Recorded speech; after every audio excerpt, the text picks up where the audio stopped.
अधिकार तक पहुंचाया है आदरणीय हरीश चौधरी जी।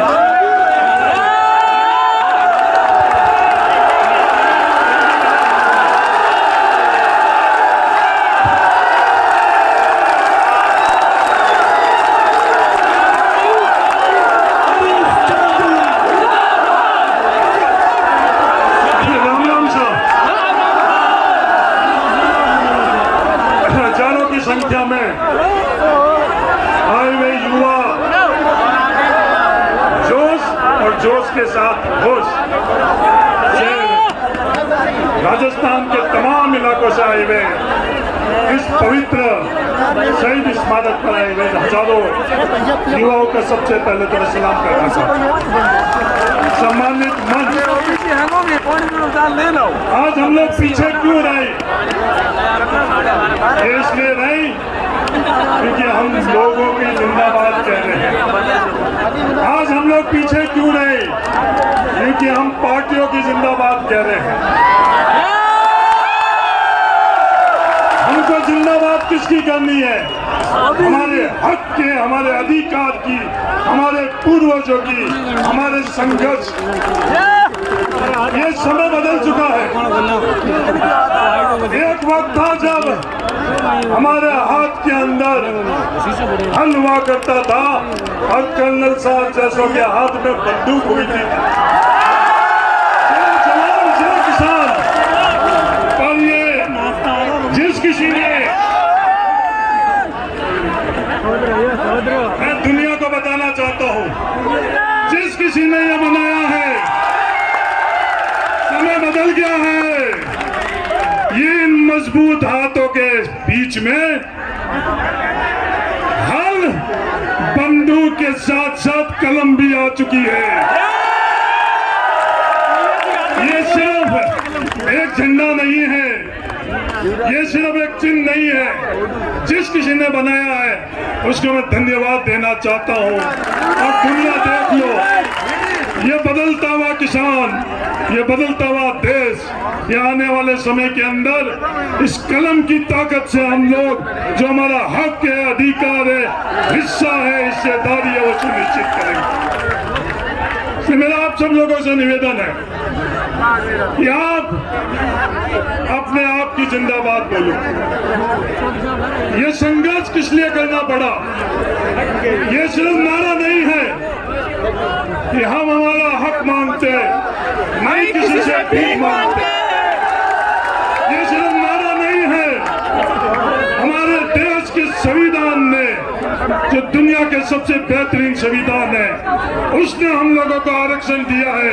उस संविधान ने हमको ओबीसी का आरक्षण दिया है, किसी ने भीख में हम लोगों को नहीं दिया। आज हम लोगों को संघर्ष क्यों करना पड़ रहा है? आज बाड़मेर के अंदर जागृति फैल चुकी है। बाड़मेर की जागृति फैलने का अगर किसी को श्रेय है तो इन नौजवानों को है। नरपत जानी जैसे ये दुनिया उसका कोई भी मतलब निकाल दे, बाड़मेर के अंदर जो जागृति फैली है, इन जैसे नौजवान विद्यार्थी के कारण जागृति है। पहले दिन जिस दिन हम लोगों ने इस संदर्भ में बैठक करी, उस पूरे बड़े हॉल के अंदर कालूराम जी कितने लोग थे? हम लोग मुश्किल से 50 लोग थे। ये नरपत जानी, ये राजेंद्र करवा साहब, तुम तमाम लोग एक बाड़मेर के नौजवानों के पास गए। आज भी जब अपन इस पवित्र शहीद स्मारक पर खड़े हैं, बैठे हैं, आज भी राजस्थान के ओबीसी के विद्यार्थियों लोगों को पता नहीं है कि अन्याय हम लोगों के साथ क्या हो रहा है। ईमानदारी से हम लोगों की स्थिति, आज संविधान और नियमों में हम लोगों को 21% आरक्षण मिला, पर ये 21% आरक्षण क्या हम लोगों को मिल रहा है? नहीं, हम लोगों को 21% आरक्षण नहीं मिल रहा। 21% आरक्षण के सामने हम लोगों को जब हम लोग परीक्षा देते हैं, रिजल्ट आता है, तो पद कितने मिलते हैं? 0। और नहीं, कई नौकरी के अंदर 0। ये योगेश यादव खड़ा है यहाँ, पीछे बैठा हुआ व्यवस्था कर रहा होगा खड़े हुए, ये योगेश यादव टॉपर होने के बावजूद 5000 की भर्ती के अंदर इसकी नौकरी नहीं मिली। ये शून्य किस लिए? दुनिया को दिखाने के लिए 21%, हकीकत के अंदर शून्य। ये कारण क्या है? क्योंकि हम लोगों के पास समय नहीं है, हम लोगों के पास जागृति के लिए, अपने आप के भले के लिए, अपने आप के विषय के लिए हम लोगों के पास समय नहीं। ये हकीकत है। आज 2018 के अंदर 2018 के अंदर जो परिपत्र हुआ, आप लोग बैठ जाओ, ये सब लोग सभी महानुभाव से बैठ जाइए। 2018 के अंदर एक परिपत्र राजस्थान की सरकार ने निकाला। 2018 के परिपत्र के अंदर भूतपूर्व सैनिकों के आरक्षण की व्यवस्था क्या है संदर्भ में वो परिपत्र निकला। वो परिपत्र गलत है। नौजवान साथियों, आप और आपके माध्यम से राजस्थान के हर दूसरे व्यक्ति के अंदर आपको अपना भाई मिलेगा, ओबीसी का व्यक्ति मिलेगा। वो 60% है, 70 है, 75 है, वो आज दुनिया को किसी को नहीं पता। वो एक अलग संघर्ष है, वो एक अलग कहानी है। इसलिए जाति के आधार पर जनगणना की जो मांग है वही अपने आप की अपनी स्थिति बताएगी, इसके अलावा और उस परिपत्र के बाद में आरक्षण की व्यवस्था जो हॉरिजॉन्टल और वर्टिकल होती है, आज भी हम लोगों को ये पता नहीं है। सिर्फ 2 शब्द नहीं है, हॉरिजॉन्टल और वर्टिकल 2 शब्द नहीं है। एक आरक्षण की व्यवस्था अगर मैं साधारण शब्दों में बताना चाहूं, SC, ST, OBC, NBC और EWS, इनके लिए एक आरक्षण की व्यवस्था है। और उसके सामने जो हॉरिजॉन्टल व्यवस्था है वो व्यवस्था महिलाओं के लिए है। उस तर्क के आधार पर आरक्षण संघर्ष समिति की ये मांग है, भूतपूर्व सैनिकों की उसी तर्क के आधार पर आरक्षण होना चाहिए। और ये सिर्फ राजस्थान में नहीं, केंद्र सरकार और देश के अलग राज्यों के अंदर, दूसरे राज्यों के अंदर ऐसी व्यवस्था है। लगातार हम लोग उन लोगों से जब वार्ता कर रहे थे तो खुद आरक्षण संघर्ष समिति के नौजवान दूसरे प्रदेशों के अंदर जो नियम है, जो कानून है, वो परिपत्र लेकर उन लोगों के सामने आज उसके कारण और गलत रोस्टर के कारण, मैं वापिस दोहराना चाहता हूँ, गलत रोस्टर के कारण। ये गलत रोस्टर किस कारण हो रहा है? रोस्टर की व्यवस्था क्या है? रोस्टर की व्यवस्था, अगर आप आरक्षण का फायदा लोगे तो उसी वर्ग के अंदर आपको माना जाएगा। अगर आप आरक्षण का फायदा नहीं लोगे तो उस वर्ग के अंदर आपकी गिनती और गणना नहीं होगी। पर ये लोग कर क्या रहे हैं? ये लोग यह कर रहे हैं कि जो जिसकी जाति है, जाति को बिना आरक्षण का फायदा लिए हुए उस रोस्टर के अंदर उसकी गणना और गिनती कर रहे हैं। इसके कारण हम लोगों को जो हमारा हक है, हमारा अधिकार है, वो पद मिलने चाहिए, वो मिल नहीं रहे। ये रोस्टर की गणना बिल्कुल गलत है। इस बार जो RAS की भर्ती के अंदर जो पदों की गणना हुई, RPS पदों की, सिर्फ एक पद दिखाया गया। तमाम लोग जब जाकर और सही रोस्टर करवाया, जो एक पद के जगह 15 RPS के पद का सर्जन हुआ। ये एक उदाहरण। वन विभाग के अंदर जब भर्ती निकली तो मात्र एक पद दिखाया गया। हम लोग सब हमारे परिवार के मुखिया हेमाराम जी के पास जाकर जब उनको समझाया कि ये स्थिति है, आज हेमाराम जी वहां बैठे हैं तो उन्होंने वो संशोधन कराकर एक की जगह 77 पद ओबीसी का सृजन किया। हर जगह हेमाराम जी नहीं है, हर जगह हमारा आदमी नहीं है। वो सोच के खिलाफ हमको संघर्ष करना पड़ रहा, जिस सोच के कारण 21% कागजों के अंदर और बढ़ती हमारे शून्य। हकीकत ये चीज, इन दोनों के कारण, इन दोनों विसंगतियों के कारण हम लोगों को शून्य भर्ती हो। 21% आरक्षण क्या जायज है नाजायज है, ये एक दूसरी संघर्ष। 27% आरक्षण हम लोगों को मिला केंद्र सरकार की तरफ से, पर सुप्रीम कोर्ट के फैसले का हवाला देते हुए वो 27% आरक्षण जो मिला हुआ आरक्षण था उसको 21% कर दिया गया। पर वो संघर्ष हमारा लंबा संघर्ष है। पर इस दफे जो आरक्षण संघर्ष समिति ने 2 मुद्दे के ऊपर तय किया कि प्राथमिक तौर के ऊपर ये 2 मुद्दे 2018 की विंग संहिता के संदर्भ में जो परिपत्र है उसमें संशोधन होकर और महिला आरक्षण के तर्क के ऊपर हॉरिजॉन्टल हम लोगों को चाहिए। दूसरा सही रोस्टर। तीसरी जो बात है जैसे ही है 2018 का परिपत्र में संशोधन होगा उस वक्त में एक वादा आप सब लोगों से लेना चाहता हूं। वो वादा क्या कि 2018 से लेकर आज तक जो हमारे भाइयों के साथ अन्याय हुआ है उस शैडो पोस्ट के लिए आज तो हम लोग हजारों की संख्या में आई हैं। अपने उन चंद लोगों के पदों के लिए भी हमको वापिस आना पड़ेगा। ये वादा मैं आप सब लोगों से लेना ये जो शैडो पोस्ट के लिए जिस जोश से आज लोग आ पाए हो उस जोश से उस दिन आपको आना पड़ेगा। यहाँ किसी भी प्रकार का उन लोगों ने टेंट की व्यवस्था नहीं करी। बाड़मेर के अंदर आयोजन हुआ उस दिन भी टेंट की व्यवस्था नहीं थी, पर इन नौजवान साथियों विद्यार्थियों ने खुद ने टेंट लगवा दिया। किसी ने उनको पैसा नहीं दिया, अपने आप ही वो लोग टेंट लेकर आए और टेंट लगाए। हम लोग तो टेंट में बैठे और 90% विद्यार्थी उस तपती धूप के अंदर उस सड़क पर बैठे।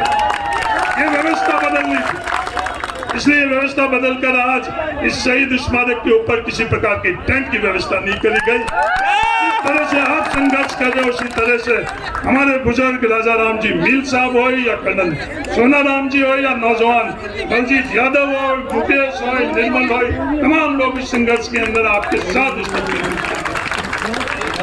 आज दुनिया ये पूछ रही है कि किसान अपना खेत छोड़कर नौकरी के लिए दौड़ रहा है। ये दुनिया हमसे पूछ रही है। हम लोग जहाँ भी हम लोग बढ़ सकेंगे उसकी तरफ दौड़ेंगे। ये खेती भी, ये जमीन भी हमको किसी ने भीख ने नहीं दी। ये भी हमारे को संघर्ष से खातेदारी का अधिकार मिला है। बाड़मेर में रामदान जी डोकिया, बलदेव राम जी बिरदा, परशुराम जी मदेना, नादू राम जी मिर्दा, पूनम चंद जी बिश्नोई, इनके संघर्ष से जमीन हम लोगों को मिली। खातेदारी का अधिकार हम लोगों को किसी ने भीख में हम लोगों को नहीं दी। उस खातेदारी के दिया और जमीन के मालिक का हक, जिस जमीन पर हम लोग मजदूरी करते थे आज उस जमीन के मालिक हम लोग। इस व्यवस्था के अंदर भी हम लोग मालिक कैसे बनेंगे, हमारी हिस्सेदारी और भागीदारी कैसे रहेगी, हमारी हिस्सेदारी और भागीदारी इस कलम की ताकत से हम लोगों की रहेगी। आज लोग यह कह रहे हैं जब कभी भी हमारी मांग होती है तब ये विराट और ये विरोध की बातें क्यों उत्पन्न होती है। अडानी और अंबानी को कुछ मिलना है उस दिन तो विरोध और विवाद नहीं होता है, होता है क्या? EWS के अंदर मिला, ये बैठे हैं MLA राम निवास जी, मुकेश जी, बलजीत जी, हरीश, दिव्या जी, हमने कोई विरोध और विवाद नहीं किया। पर जब OBC को मिलता है जब ये विवाद और विरोध क्यों, जब हम लोगों को सड़कों पर क्यों आना पड़ता है, ईट से ईट बजाने की क्यों बात करनी पड़ती है, ये समझने की चीज। ये कृषि बिल के संदर्भ में जो आंदोलन हुआ नौजवान साथियों, इसने इतिहास के अंदर आंदोलन की व्यवस्था बदल दी है। कृषि बिल के संदर्भ में हम लोगों के साथ कोई नहीं खड़ा था, तो सिर्फ हम लोग, हम खुद भी नहीं खड़े थे, हमें भी नहीं पता था कि कृषि बिल का संशोधन क्या हुआ। कुछ चंद हमारे परिवार के किसानों ने वो कृषि बिल के संदर्भ में आंदोलन किया, धैर्य से, मजबूती से। खास संख्या के संदर्भ में हम लोगों ने बात नहीं करी। विवाद हुआ कि साहब ये किसान जीन्स पहन रहे हैं। हाँ साहब, जीन्स क्या पहन रहे हैं? किसान लंदन और न्यूयॉर्क के अंदर भी सर हर कुछ कर रहा है। किसान गाजर का हलवा बना रहा है। हाँ, गाजर का हलवा क्या आजकल हम लोग हर चीज बनाकर और खाने लग गए हैं। ये बदलता हुआ भारत है, ये बदलता हुआ किसान है, ये बदलता हुआ ओबीसी। कई विवाद हुए, पर ये जो भी किसान आंदोलन करने वाले हमारे अभियान थे, इन्होंने किसी से विवाद नहीं किया, विरोध नहीं किया। लगातार जहाँ भी जरूरत पड़ी तर्क के साथ सरकारों के सामने, मीडिया के सामने, दुनिया के सामने अपनी बात को तर्क के आधार पर बोला। 1 साल लंबा संघर्ष चला। दुनिया का कोई भी आंदोलन इस तरह का नहीं था इतिहास के अंदर, पर उनको हक और अधिकार मिलकर। मैं आप लोगों से निवेदन करना चाहता हूँ, दुनिया चाहती है किसी प्रकार का विवाद और विरोध। हम लोग विवाद और विरोध नहीं, हम हमारा हक और अधिकार चाहते हैं, हक और अधिकार। दुनिया यह भी बोलेगी, हम लोग जब वार्ता के अंदर जाते हैं, जब ये जसराम जो नौजवानों के सामने बात आई थी कि साहब अचानक एकदम कैसे हो गया ये ओबीसी का, दुनिया को बताना चाहता हूं मैं, ये अचानक इसलिए हुआ कि उससे पहले हम लोगों को भी नहीं पता। ये योगेश यादव, रमजान जैसे नौजवानों के साथ जो अन्याय हुआ, ये नौजवान घर घर लोगों के घूमे, पर किसी ने इनकी बात पर विश्वास नहीं किया। मां से उन घरों से क्या जवाब मिला कि आपने परीक्षा के अंदर तैयारी नहीं करी, मेहनत नहीं करी, इसलिए आप लोगों की भर्ती नहीं हुई। ये जवाब उन लोगों को मिला। जब दुनिया को पता लगने लगा कि नहीं, ये हमारी योग्यता के आधार पर तैयारी से हम लोगों के साथ भर्ती के अंदर हम लोग नहीं है, ये रोकने का जो षड्यंत्र चल रहा है वो नियमों में संशोधन कर व्यवस्थाओं के अंदर बाधक कर और ये व्यवस्था करी जा रही है, हकीकत है। इसलिए जो हम लोग लेट हुए उससे आप लोग चिंता नहीं करो, जागृत हुए और जागृत भी पूरे नहीं हुए, अभी तक नहीं हुए, पूरे करने हैं। गाड़ियों की व्यवस्था हम लोग नहीं करा सके। बाड़मेर के अंदर आपस के अंदर किसी ने भी गाड़ी की व्यवस्था नहीं कराई। बाड़मेर का प्रत्येक ओबीसी का व्यक्ति ने खुद ने उसके हिस्सेदारी भागीदारी कर और बाड़मेर के अंदर गाड़ी, किसी ने 500 रुपए की व्यवस्था करी, किसी ने लाख रुपए की व्यवस्था करी, और यही जागृति है। इसलिए मैं कह रहा हूं कि जिंदाबाद अपनी आप की बोलो, जिंदाबाद किसी की नहीं बोलो, जिंदाबाद आप खुद अपने आप आए। 150 गाड़ियां लगने के बावजूद भी लोगों को उस गाड़ी के अंदर सीट नहीं मिली, पर ये नरपत जानी और बाड़मेर के नौजवान रुके नहीं। गाड़ी में सीट नहीं मिली तो रुके नहीं, किसी का इंतजार नहीं करा, ट्रक के ऊपर भी चढ़कर यहाँ आ गए, किसी को शिकायत नहीं करी कि सब एयर कंडीशन गाड़ी आनी चाहिए, सब हम लोगों के लिए बस में सीट होनी चाहिए, अपने आप ही नौजवान है। बीकानेर सभी इसी प्रकार से जो व्यवस्था करी गई है, उस व्यवस्था से बहुत ज्यादा तादाद में लोग इकट्ठे हुए। बीकानेर से भी सब लोग आए, सूरतगढ़ से भी लाए, नागौर से भी आए, हर जगह से आए। एक भ्रांति शेखावटी के अंदर फैलाई जा रही है। नौजवान साथियों, आपके माध्यम से मैं हर किसी को ये बताना चाहता हूँ, 12.5% भूतपूर्व सैनिकों की भर्ती के अंदर एक पद भी भूतपूर्व सैनिक का कम नहीं होगा, नहीं होगा, नहीं होगा। क्रांति हम लोगों के परिवार के भूतपूर्व सैनिकों में फैलाई जा रही है कि जो ये इनकी मांग है, अगर व्यवस्था बदलेगी तो भूतपूर्व सैनिकों आपका जो हक और अधिकार है, आपके पद ये ओबीसी ले लेंगे। नहीं, ये बिल्कुल गलत बात है, ये बिल्कुल झूठ है। कोई भी इस संदर्भ में बात करना चाहता है, बहस करना चाहता है, चर्चा करना चाहता है तो हम लोगों से आकर कर ले। 1 लाख की भर्ती के अंदर एक भी भूतपूर्व सैनिक का पद कम नहीं होगा। ये मैं आपके माध्यम से तमाम भूतपूर्व सैनिकों को विश्वास दिलाना चाहता हूँ। मेरे बाद में कर्नल सोनाराम जी, हाँ मैंने और कर्नल सोनाराम जी ने आमने सामने चुनाव लड़ा, ये जीत गई, मैं हार गया। इनकी पार्टी अलग, मेरी पार्टी अलग। राजनीतिक लड़ाई कबड्डी हम अपने आप अपने तरीके से के लिए हम सब कोई भी पार्टी के, इसलिए हम लोग किसी पर दोषारोपण नहीं कर रहे, किसी को हम लोग गलत नहीं बता रहे, कोई विवाद नहीं कर रहे हैं।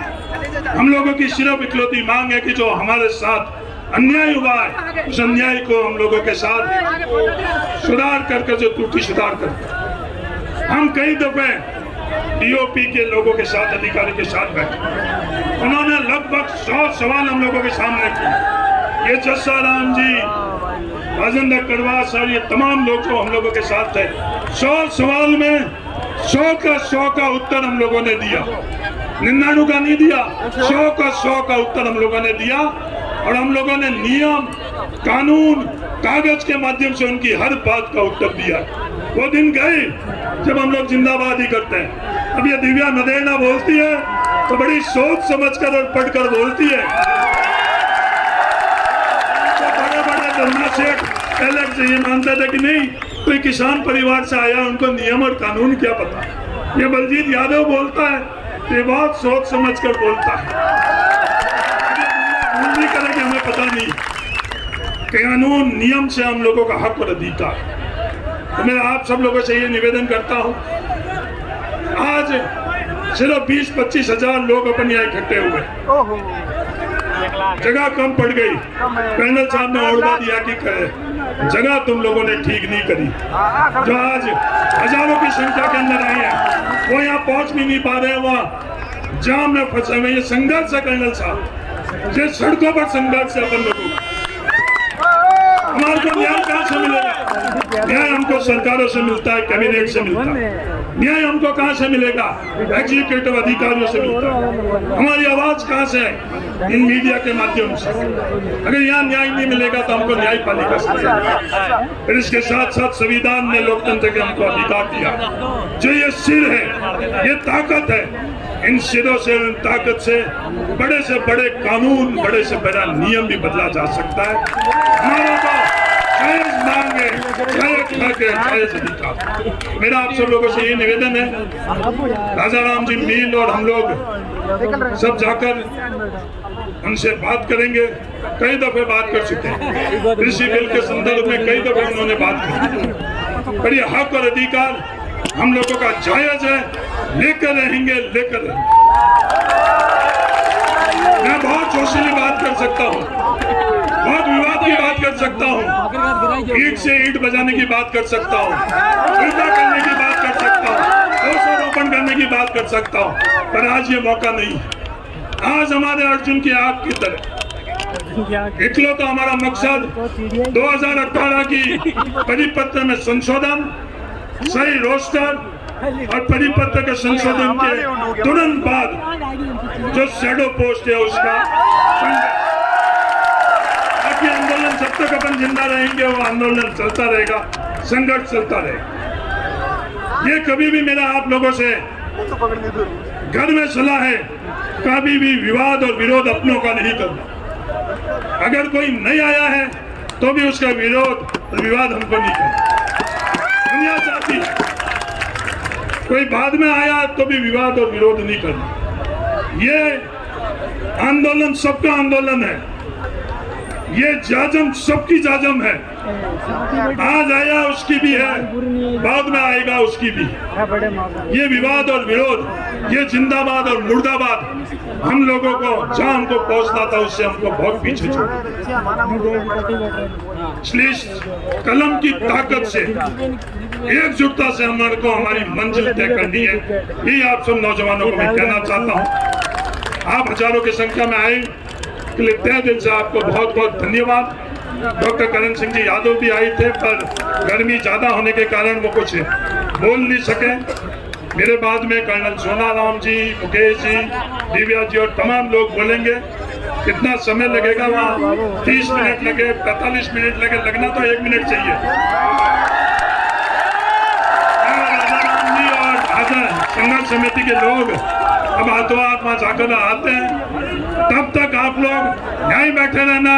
पानी की व्यवस्था कम, खाने की व्यवस्था तो आपने करवा दी।